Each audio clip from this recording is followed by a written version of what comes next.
Hi friends, நீங்கள் பார்த்துக்கிட்டு இருக்கிறது சூரினாம் செரி. இது 18க்கு 18 சைஸ் க்ரோ பேக்கில் வச்சுருக்கோம்.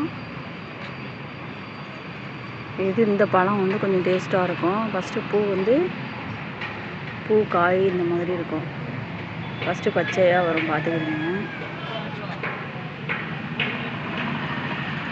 அப்புறம் பழம் வந்து இந்த ஆரஞ்சு கலராக வந்து அப்புறம் சிகப்பாக மாறும். பூ வந்து இந்தளவு காய் காய்க்கும், கொத்து கொத்தாக வரும்.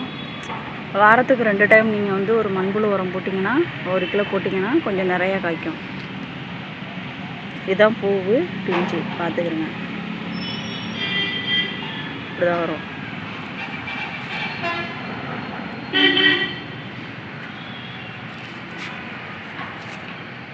இது வந்து சாப்பிட்றதுக்கு கொஞ்சம் டேஸ்ட்டாக இருக்கும். கொஞ்சம் லைட்டாக புளிப்பு கலந்த மாதிரி இருக்கும். ஆனால் பச்சையாக வந்து ஆரஞ்சு கலராக மாறி சிகப்பாக மாறின பிறகு நீங்கள் சாப்பிடணும். அப்போ தான் கொஞ்சம் நல்லா டேஸ்ட்டாக இருக்கும். இது வந்து ஒரு 5 அடி ஹைட்டு வரும். க்ரோ பேக்கில் வச்சுருந்தோம்னா, தரையில் வச்சுருந்தோம்னா கொஞ்சம் நிறையா காய்க்கும். இது உடம்புக்கும் நல்லது.